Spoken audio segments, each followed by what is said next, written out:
여러분, 지금 이 순간 전 세계 은시장에서 아무도 주목하지 않는 거대한 충돌이 벌어지고 있습니다.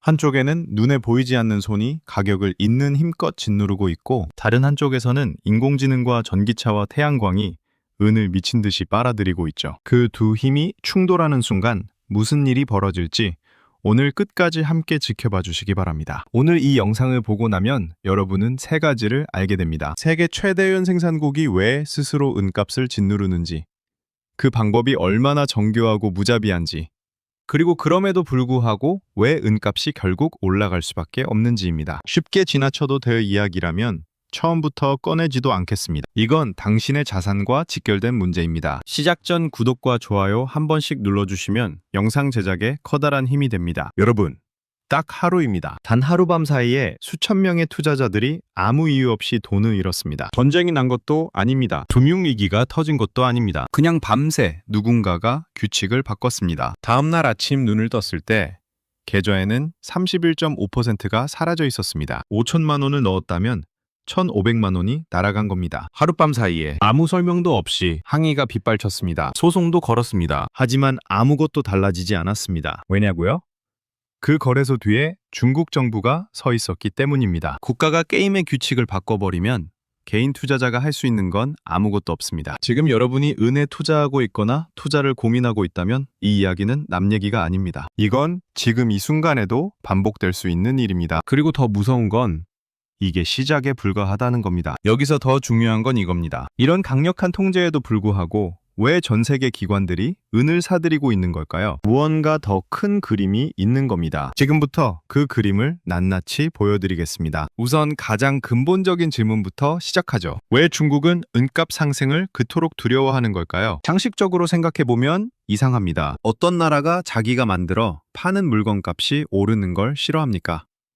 그런데 중국은 은값이 올라갈 때마다 필사적으로 막습니다. 이 아이러니한 상황 뒤에는 중국 경제의 핵심 비밀이 숨어 있습니다. 중국은 세계 최대은 생산국입니다. 그런데 그들이 만들어내는 은의 대부분은 그냥 팔리지 않습니다. 태양광 패널 안으로, 전기차 회로판 위로, 반도체 기판 속으로 녹아들어갑니다. 은은 중국 제조업에 보이지 않는 혈관이자 뼈대입니다. 전기차 한 대에 은이 얼마나 들어가는지 아십니까?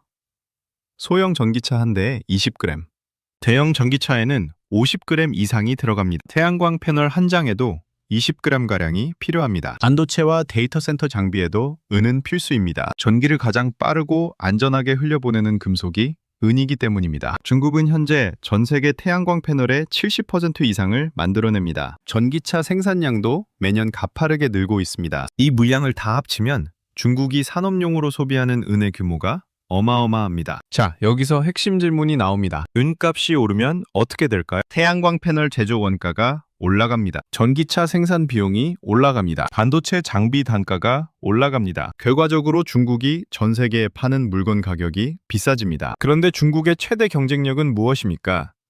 바로 가격 경쟁력입니다. 다른 나라보다 싸게 만들어서 더 많이 파는 것. 그게 중국 수출 전략의 핵심입니다. 은가 폭등은 그 전략에 정면으로 칼을 겨누는 것과 같습니다. 그러니 중국 정부 입장에서 은값 상승은 곧 수출 경쟁력 약화, 고용 감소, 경제 성장 둔화로 이어지는 악재 중의 악재입니다. 선택의 여지가 없습니다. 막아야 합니다. 그렇다면 중국은 실제로 어떤 방법을 써서 은값을 억누르고 있을까요? 여기서부터가 정말 놀라운 이야기입니다. 상상보다 훨씬 더 정교하고 때로는 아주 무자비합니다. 중국이 쓰는 첫 번째 무기는 증거금 인상입니다. 증거금이 뭔지 쉽게 설명해 드리겠습니다. 은을 사고 파는 선물 시장에서는 실제 돈의 일부만 내고 큰 거래를 할 수 있습니다. 예를 들어 2억 원어치 은을 사는 계약을 맺는데 실제 필요한 돈이 2천만 원뿐이라면 2천만 원이 바로 증거금입니다. 이 증거금 덕분에 레버리지 투자가 가능한 거죠. 그런데 갑자기 이 증거금 비율이 올라버리면 어떻게 될까요? 2천만 원을 내고 있던 투자자가 갑자기 4천만 원을 내야 한다면 돈을 더 구하지 못한 사람은 강제로 팔아야 합니다. 이걸 강제 청산이라고 합니다. 여러 사람이 동시에 강제 청산을 당하면 매도 물량이 한꺼번에 터져 나오면서 가격이 폭락합니다. 중국은 이 증거금 인상을 아주 교묘하게 씁니다. 장이 끝나는 오후에 슬쩍 공지합니다. 내일 아침장 시작부터 증거금을 올리겠다고요. 투자자들이 자금을 마련할 시간이 사실상 없습니다. 결과는 뻔합니다. 다음날 장이 열리는 순간 강제 청산 매물이 쏟아지고 가격이 폭락합니다. 이게 한두 번으로 끝나지 않습니다. 불과 몇 달 사이에 10여 차례 이상 증거금이 인상됐습니다. 처음에는 15%였던 증거금이 22%까지 올라갔습니다. 같은 거래를 하는데 내야 하는 돈이 거의 2배가 된 겁니다. 레버리지는 반으로 줄어들고 투자자들의 부담은 2배로 늘어납니다. 두 번째 무기는 더 충격적입니다. 아예 게임의 규칙 자체를 바꿔버리는 겁니다. 앞서 말씀드린 하룻밤 사이 30% 폭락 사건. 그게 바로 이겁니다. 중국은 선물 시장에는 2개의 거래소가 있습니다. 하나는 상하이 선물 거래소이고 다른 하나는 상하이 금거래소입니다. 상하이 시세가 뉴욕 시세보다 훨씬 높게 형성될 때가 있습니다. 은이 중국 내에서 인기가 높으니까요. 그런데 거래소 측이 어느 날 기준 가격을 상하이 시세에서 뉴욕 시세로 바꾸겠다고 선언했습니다. 그 순간 중국 시세와 뉴욕 시세의 차이만큼 펀드 가격이 순식간에 떨어진 겁니다. 하루 만에 31.5% 폭락. 뉴스도 없었고 경제 충격도 없었습니다. 규칙 하나가 바뀌었을 뿐인데 투자자들의 돈이 하룻밤에 3분의 1이 날아갔습니다. 세 번째 무기는 가장 근본적인 출구 봉쇄입니다. 중국 선물 시장에서 개인 투자자는 은 실물을 받을 수 없습니다. 선물 계약이 만기되기 사흘 전에 무조건 팔고 나가야 합니다. 안 팔면 거래소가 강제로 청산합니다. 기업이나 산업체는 실물을 받을 수 있지만 이것도 세금 서류, 사용 용도 증명, 자금 출처 확인 등 복잡한 절차를 통과해야 합니다. 이게 무슨 의미일까요? 중국 정부 입장에서 은은 태양광이나 전기차를 만드는 산업 원료이지 개인이 투자로 갖고 있는 자산이어서는 안 된다는 겁니다. 개인들의 투자 수요가 늘어나면 산업용으로 써야 할 은값이 올라가니까요. 이 세 가지 무기를 한꺼번에 보면 어떻게 보이십니까? 증거금으로 레버리지를 죄고 규칙을 바꿔 가격을 끌어내리고 실물 인도를 막아서 출구를 봉쇄합니다. 이 3중 차단이 작동하는 한 개인 투자자들이 이 시스템 안에서 은을 진짜로 소유하는 건 거의 불가능합니다. 여기서 더 무서운 이야기를 해드리겠습니다. 이런 가격 억제는 중국만 하는 게 아닙니다. 전 세계엔 가격을 사실상 결정하는 미국의 코맥스라는 거래소가 있습니다.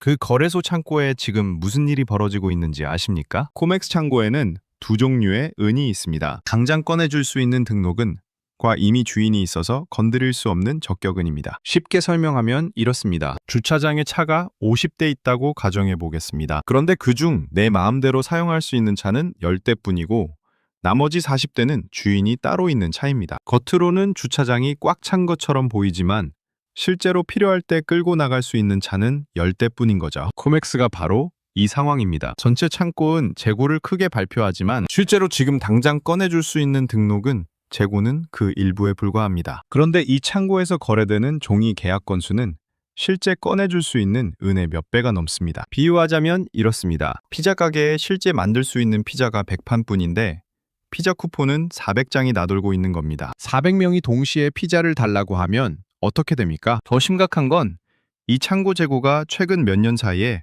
엄청나게 줄었다는 사실입니다. 전성기 때의 3분의 1 수준으로 쪼그라들었습니다. 매일 상당한 양의 은이 창고 밖으로 빠져나가고 있습니다. 누군가가 종이 약속이 아닌 진짜 쇠물 은을 조용히 그리고 체계적으로 빼내가고 있다는 뜻입니다. 이 사실을 확인해주는 또 다른 강력한 신호가 있습니다. 은을 빌리는 금리를 risk rate라고 합니다. 평소에는 0.5%도 안 됐습니다. 은이 넘쳐나니까 거의 공짜로 빌릴 수 있었던 거죠. 그런데 최근 이 금리가 8%까지 치솟았습니다. 무려 16배나 뛴 겁니다. 이게 무엇을 의미하냐고요?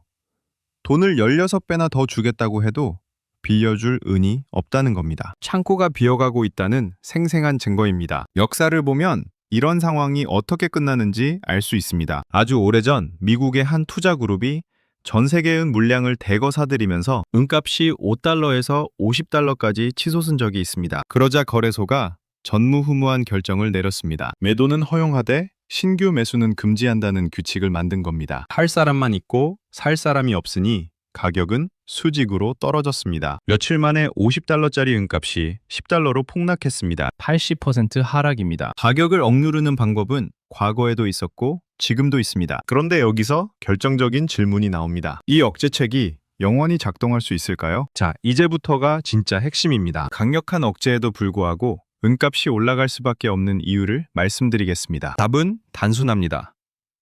공급은 막혀 있는데 수요는 폭발하고 있기 때문입니다. 이 두 가지 힘이 만나면 결과는 하나뿐입니다. 먼저 공급 측면을 보겠습니다. 은은 다른 자원과는 아주 독특한 구조를 갖고 있습니다. 전 세계엔 공급의 80%는 은만 캐는 전용 광산에서 나오지 않습니다. 금을 캘 때, 구리를 캘 때, 납을 캘 때 따라 나오는 부산물입니다. 즉 은값이 2배, 3배 뛴다고 해서 광산 회사들이 갑자기 은 생산을 늘릴 수가 없습니다. 이미 캐고 있는 다른 금속의 생산량이 늘어야만 은도 더 나오는 구조이기 때문입니다. 새로운 전용 광산을 개발하면 되지 않느냐고 탐사를 시작해서 실제 생산에 들어가기까지 최소 10년이 걸립니다. 지금 이 순간 지구 어딘가에서 대규모 은 광산 개발을 시작한다 해도 그 은이 시장에 나오는 건 2035년 이후입니다. 지금 당장 아무리 돈을 쏟아부어도 내일 은이 더 많이 나오지는 않는다는 겁니다. 공급은 이처럼 단단하게 굳어 있습니다. 그런데 수요는 어떻습니까?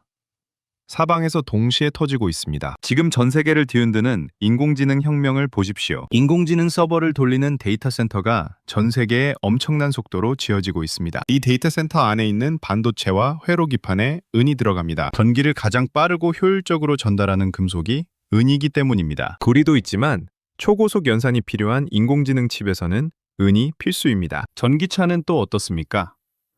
일반 내연기관 차량에 비해 전기차 한 대에는 훨씬 많은 은이 들어갑니다. 자율주행 기능이 들어갈수록 더 많은 은이 필요합니다. 자율주행은 반응 속도가 생명인데 빠른 전기 신호를 전달하는데 은이 쓰이기 때문입니다. 전기차 생산 대수가 매년 가파르게 늘면서 은 소비량도 함께 폭증하고 있습니다. 태양광은요? 전 세계 정부가 탄소 중립을 내걸고 태양광 설치를 적극적으로 지원합니다. 새로운 고효율 태양광 패널은 기존 패널보다 더 많은 은을 씁니다. 정부의 환경 정책이 은 수요를 강제로 늘리는 구조가 된 겁니다. 정부가 나서서 은 수요를 만들어주고 있는 셈이죠. 이 모든 걸 합치면 지금 전 세계는 매년 어마어마한 양의 은이 부족한 상태입니다. 지난 몇 년간 누적된 부족량은 상상을 초월합니다. 지금까지는 거래소 창고에 쌓여있던 재고로 그 구멍을 메워왔습니다. 그런데 앞서 말씀드렸죠? 그 창고가 바닥을 향해 줄어들고 있습니다. 더 이상 구멍을 막을 재고가 없어지는 순간 종이로 가격을 억누르는 건 불가능해집니다. 피자 쿠폰 400장을 들고 온 손님들이 동시에 실물 피자를 달라고 요구하면 어떻게 됩니까? 식당은 문을 닫거나 지금보다 훨씬 비싼 값에 재료를 구해와야 합니다. 은도 마찬가지입니다. 여기서 한 가지 더 보겠습니다. 금과 은의 가격 비율을 금은비라고 합니다. 금 한 온스를 살 수 있는 돈으로 은을 몇 온스나 살 수 있는지 나타내는 수치입니다. 지금 이 비율이 80대 1 수준입니다. 금값이 은값의 80배라는 뜻이죠. 그런데 인류 역사 5천년 동안의 평균은 15대 1이었습니다. 땅속 실제 매장 비율도 비슷합니다. 지금 은이 역사적 평균에 비해 5배 이상 싸게 거래되고 있다는 말입니다. 금값이 지금 자리를 지킨다고 해도 은이 역사적 균형을 되찾는 것만으로도 수익이 날 수 있다는 계산이 나옵니다. 용수철을 생각해 보십시오. 누군가 계속 눌러서 바닥에 딱 붙어 있는 상태가 바로 지금 은값입니다. 이 용수철이 언제까지 눌려 있을 수 있을까요? 중국 정부도 이걸 알고 있을 겁니다. 하지만 그들은 선택의 여지가 없습니다. 산업 경쟁력을 지키려면 은값을 눌러야 하기 때문입니다. 그러나 시장의 힘을 영원히 이길 수 있는 정부는 역사상 없었습니다. 수요와 공급의 법칙 앞에서는 어떤 정부도 예외가 없습니다. 그렇다면 여러분은 어떻게 해야 할까요? 세 가지를 말씀드리겠습니다. 우선 종이은과 실무은의 차이를 명확히 아셔야 합니다. 스마트폰 앱이나 은행 통장에 찍히는 숫자만으로 은을 샀다면 그건 은값이 오르면 돈을 줄게 라는 금융기관의 약속을 산 겁니다. 시스템이 정상일 때는 잘 작동합니다. 그러나 창고가 비고 시스템이 흔들리면 그 약속이 지켜질 수 있을지 장담하기 어렵습니다. 이건 단순한 걱정이 아닙니다. 이미 역사에서 비슷한 일이 일어난 적이 있습니다. 아주 오래전 런던 금속거래소에서 한 금속 가격이 하루 만에 2배 반으로 폭등하자 거래소가 그날의 모든 거래를 무효로 선언하고 문을 닫았습니다. 이익을 본 투자자들의 수익은 한순간에 사라졌습니다. 거래소는 스스로를 지키기 위해 게임판을 엎을 수 있는 권한이 있습니다. 진짜 내 손에 줄 수 있는 실물 은의 의미가 바로 여기 있습니다. 전기가 나가도 인터넷이 끊겨도 내 금고 안에 있는 실물은 사라지지 않습니다. 그리고 실물 은을 사실 때는 아무거나 사시면 안 됩니다. 나중에 팔 때 가장 쉽고 정당한 가격을 받을 수 있는 형태를 선택해야 합니다. 전 세계적으로 공인된 마크가 찍힌 순도 높은 은화나 은발을 선택하십시오. 출처가 불분명한 산업용,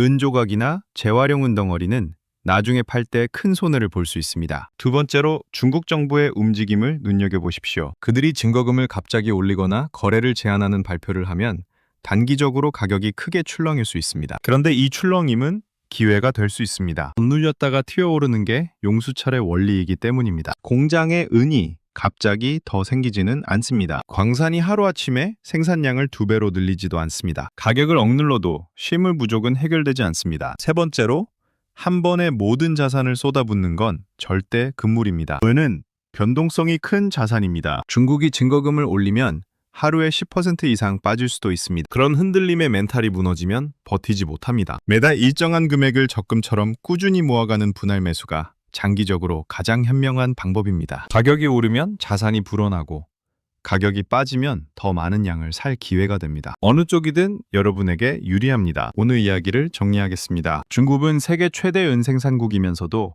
은값 상승을 결사적으로 막습니다. 이유는 단 하나입니다. 은이 비싸지면 태양광 패널과 전기차의 가격 경쟁력이 무너지기 때문입니다. 그래서 증거금 인상, 규칙 변경, 실물 인도 금지라는 세 가지 무기를 동원해 가격을 억눌러 왔습니다. 그러나 현실은 냉정합니다. 은 공급은 향후 몇 년 안에는 늘어날 수 없습니다. 인공지능과 전기차와 태양광이 은을 소비하는 속도는 매년 가파르게 빨라지고 있습니다. 거래소 창고 재고는 빠르게 줄어들고 있고 은을 빌리는 금리는 이미 16배나 치솟았습니다. 이 모든 신호가 하나를 가리키고 있습니다. 세상의 모든 댐은 결국 물의 무게를 이기지 못합니다. 억누르는 힘도 마찬가지입니다. 시장이 움직이기 시작하면 그 어떤 정부도 막을 수 없습니다. 그 순간이 오기 전에 준비한 사람과 뒤늦게 후회하는 사람의 차이는 엄청날 겁니다. 오늘 이 영상이 그 차이를 만드는 첫걸음이 되길 바랍니다. 준비하는 자만이 살아남습니다. 지금 이 순간부터 시작하십시오.